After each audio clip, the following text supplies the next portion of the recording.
नहमदुहु व नुसल्ली व नुसल्लिमु अला हबीबिहिल करीम व अला आलिहि व सहबिहि व अहलि बैतिहि अजमईन। अम्मा बअदु फ़अऊज़ु बिल्लाहि मिनश शैतानिर रजीम। बिस्मिल्लाहिर रहमानिर रहीम। लक़द कान लकुम फ़ी रसूलिल्लाहि उस्वतुन हसनह। सदक़ल्लाहु मौलानल अज़ीम। वक़ाल अल्लाहु तबारक व तआला फ़ी मक़ामिन आख़र फ़ी शान हबीबिहिल करीम। इन्नल्लाह व मलाइकतहु युसल्लूना अलन नबी।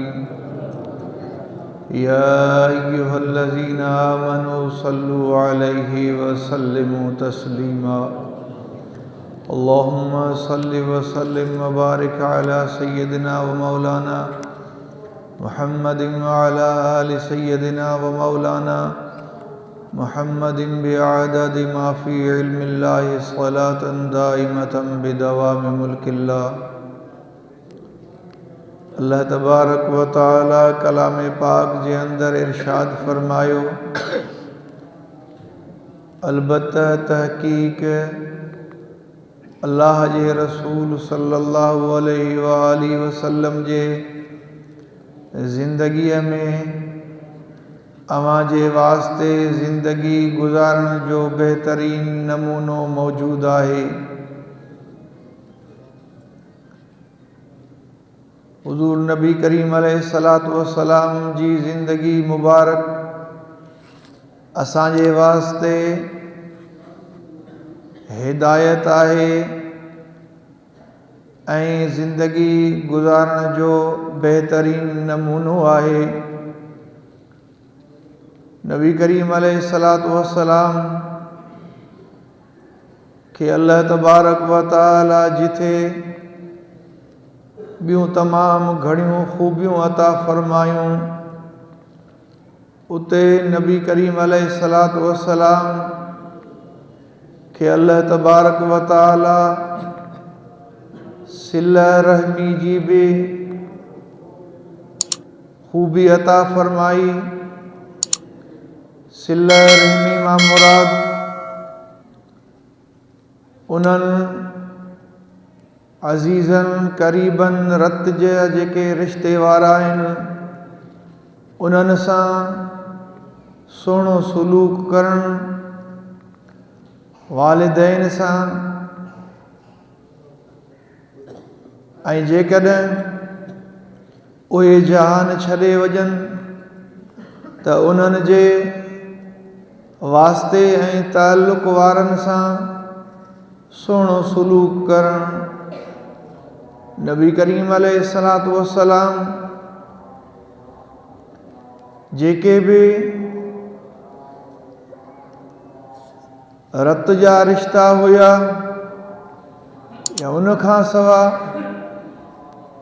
जेके नबी करीम अलैहिस्सलातु वस्सलाम जा अज़ीज़ो क़रीब हुआ, नबी करीम अलैहिस्सलातु वस्सलाम उन्हनि उन क़राबतदारी जो तमामु वॾो लिहाज़ ऐं ख़्यालु कंदा हुया। नबी करीम अलैहिस्सलातु वस्सलाम जी घरवारी उम्मुल मोमिनीन हज़रत बीबी ख़दीजतुल कुबरा रज़ियल्लाहु तआला अन्हा विसाल करे वई। उन खां पोइ नबी करीम अलैहिस्सलातु वस्सलाम वटि जॾहिं बि को तोहफ़ो ऐं हदियो को पेश थींदो हुयो त नबी करीम अलैहिस्सलातु वस्सलाम उन मां हज़रत बीबी ख़दीजतुल कुबरा रज़ियल्लाहु तआला अन्हा जे सहेलियनि ऐं वास्ते वारनि जे तरफ़ उहे तोहफ़ो मोकिलींदा हुया। ऐं जॾहिं बि नबी करीम अलैहिस्सलातु वस्सलाम का बकरी ज़िबह कंदा हुया त नबी करीम अलैहिस्सलातु वस्सलाम हज़रत बीबी ख़दीजतुल कुबरा रज़ियल्लाहु ताला अन्हा जे सहेलियुनि जे तरफ़ ज़रूरु गोश्त मोकिलींदा हुया। हिकिड़े दफ़े हिकिड़ी औरत नबी करीम अलैहिस्सलातु वस्सलाम जे ख़िदमत में हाज़िर थी। नबी करीम अलैहिस्सलातु वस्सलाम उन औरत जो वॾो एहतराम कयो ऐं नबी करीम अलैहिस्सलातु वस्सलाम उनजो वॾो लिहाज़ कयो, वॾे इज़त ऐं एहतराम सां विहारे ऐं उनजी गुफ़्तगू ॿुधाऊं। जॾहिं उहा हली वई, सहाबी सॻोरो पुछे थो हज़रत अबू तुफ़ैल चई उन वक़्तु आउं नंढो हुउसि त मूं पुछा कई त इहा औरत केरु हुई जी नबी करीम अलैहिस्सलातु वस्सलाम हेॾी वॾी इज़त कई, त ॿुधायो वियो त ही उहा औरत हुई जेका हज़रत बीबी ख़दीजतुल कुबरा रज़ियल्लाहु ताला अन्हा जे हयाती में बीबी साहब वटि घणो ईंदी वेंदी हुई, उनजी सहेली हुई। उन बुनियाद ते नबी करीम अलैहिस्सलातु वस्सलाम उनखे उहा एॾी वॾी इज़त ॾिनी आहे। नबी करीम अलैहिस्सलातु वस्सलाम जे ख़िदमत में हिकिड़े दफ़े हिकिड़ी औरत आई। नबी करीम अलैहिस्सलातु वस्सलाम उन जे वास्ते पंहिंजी चादर विछाई ऐं उन ते उनखे विहारियऊं ऐं पोइ उनखे तोहफ़ा बि इनायत फ़रमायऊं। मालूम करण ते ख़बर पई त इहा नबी करीम अलैहिस्सलातु वस्सलाम जी रिदाई माउ हुई, उहा यानी जंहिं नबी करीम अलैहिस्सलातु वस्सलाम खे खीर पियारियो। सुवैब अबू लहब जी बानी हुई। मशहूर रिवायत आहे इहा ई उहा बानी हुई जॾहिं नबी करीम अलैहिस्सलातु वस्सलाम जी विलादत बासआदत थी त इहा सुवैब बानी डुकंदी आई ऐं अबू लहब खे अची उन मुबारक ॾिनी त अबू लहब तोखे मुबारक हुजे, तुंहिंजे भाउ जे घर पुटु ॼाओ आहे। अबू लहब उन ख़ुशीअ जे ख़बर जे करे उन बानी खे आङुर जे इशारे सां आज़ादु करे छॾियो। इहा सुवैब बानी हुई ऐं इन बि नबी करीम अलैहिस्सलातु वस्सलाम खे खीर पियारियो। जेसि ताईं इहा हयात हुई त नबी करीम अलैहिस्सलातु वस्सलाम उनजो वॾो अदब ऐं एहतराम कंदा हुया ऐं उन जे तरफ़ तोहफ़ा मोकिलींदा हुया। उन्हनि तोहफ़नि में कपिड़ा बि हूंदा हुया। जॾहिं उहा सुवैब गुज़ारे वई त नबी करीम अलैहिस्सलातु वस्सलाम उन जे अज़ीज़नि ऐं क़रीबनि बाबति पुछा कई। ॿुधायो वियो त उन जा मिट माइटनि मां केर बि कोन्हे को। सहाबी सॻोरा फ़रमाइनि था त नबी करीम अलैहिस्सलातु वस्सलाम इन जे करे पुछा कई त अॼु सुवैब नाहे, जेकॾहिं उन जा अज़ीज़ क़रीब आहिनि त उन सां अहसान ऐं भलाई कयां। उन जे करे वालिदैन सां हमेशह अहसान ऐं भलाई करणु घुरिजे। इन जो अल्लाह ताला हुकुम फ़रमायो आहे ऐं नबी करीम अलैहिस्सलातु वस्सलाम बि इन बाबति सख़्तु हिदायतूं ॾिनियूं आहिनि। पर जेकॾहिं वालिदैन जान छॾे वञनि त जेके वालिदैन जा वास्ते वारा आहिनि, ताल्लुक़ वारा, मोहबत वारा, वरी उन्हनि सां भलाई करणु घुरिजे, जो उन्हनि सां भलाई करण जे करे वालिदैन जा रूह ख़ुशि थींदा आहिनि।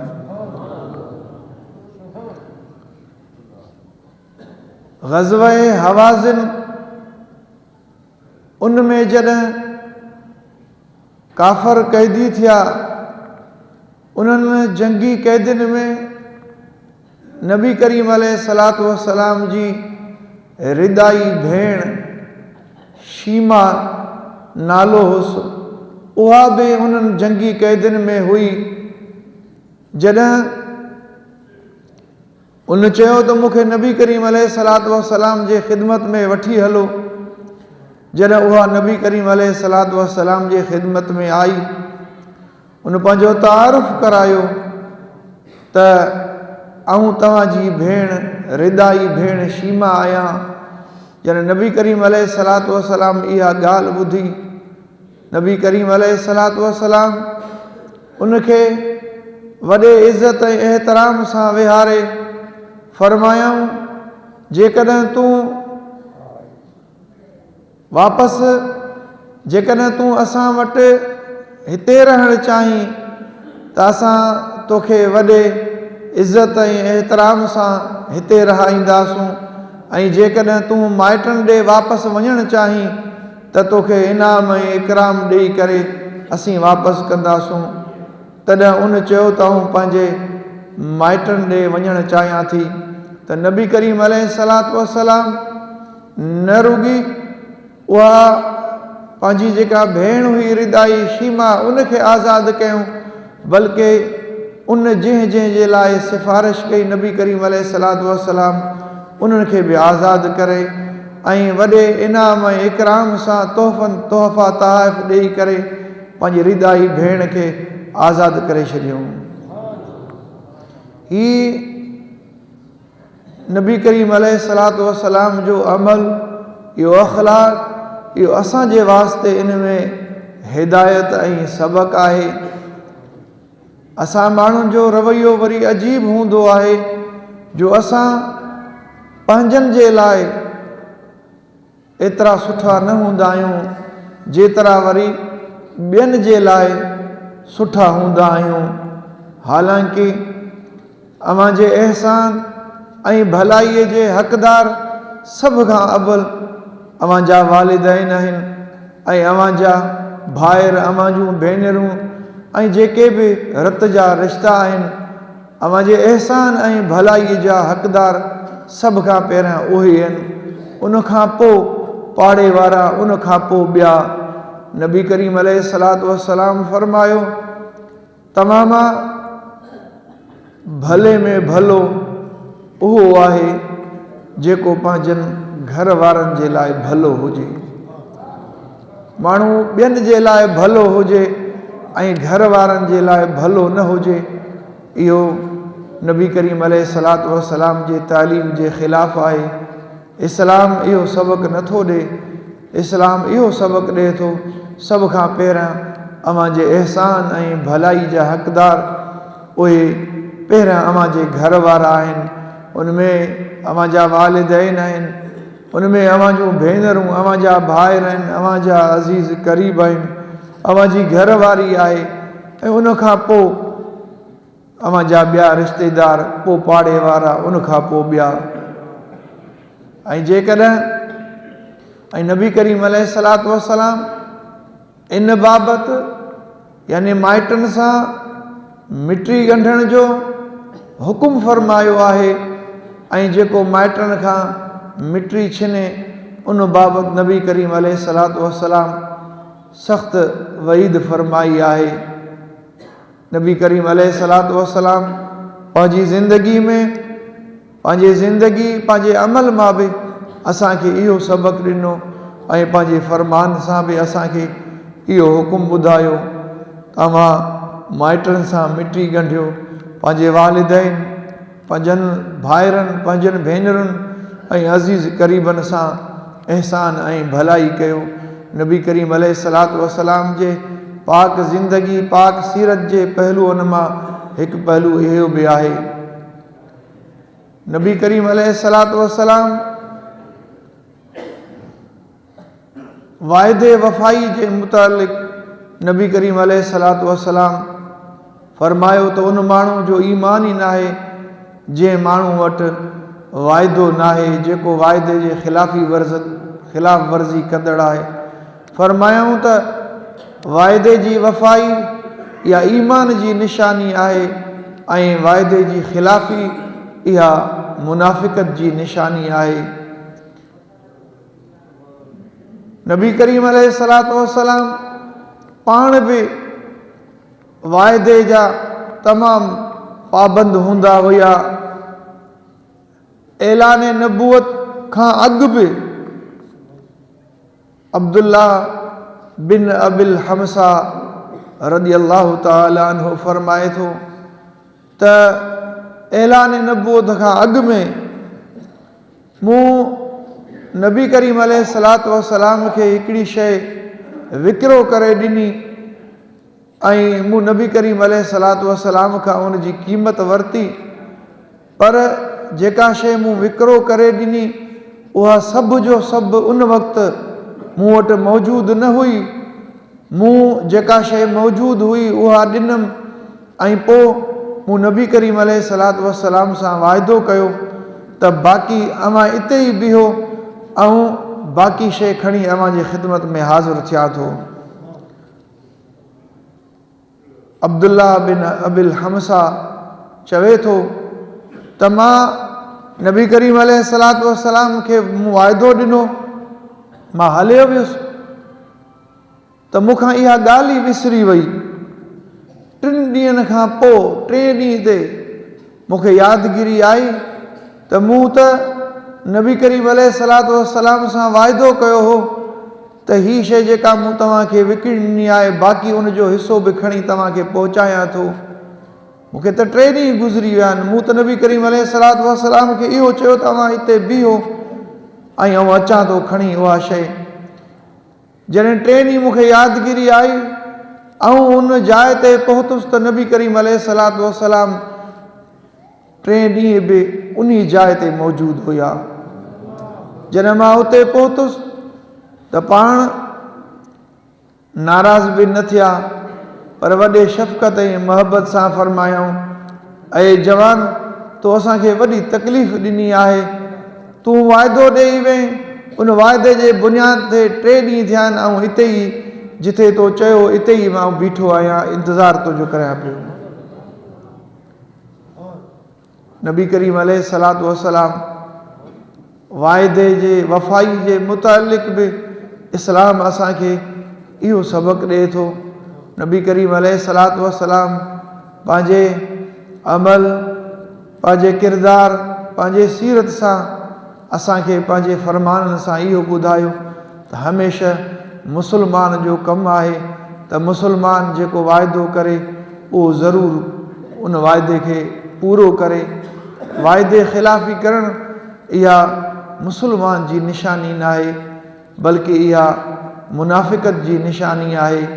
सचाई, वाइदे वफ़ाई, इहे सभु ख़ूबियूं मुस्लमाननि जूं आहिनि, हुजणु घुरिजनि।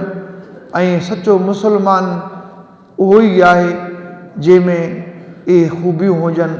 नबी करीम अलैहिस्सलातु वस्सलाम पूरी ज़िंदगी असांखे इन्हनि उम्मत खे इन्हनि ख़ूबियुनि जो सबक़ु ॾिनो, इहा तालीमात ॾिनी। अल्लाह ताला तव्हां असांखे नबी करीम अलैहिस्सलातु वस्सलाम जी सची मोहब्बत ऐं नबी करीम अलैहिस्सलातु वस्सलाम जे सीरत ऐं सुन्नत जे मथां अमल करण जी तौफ़ीक़ अता फ़रमाए। व आख़िर दावाना अनिल हम्दुलिल्लाहि रब्बिल आलमीन।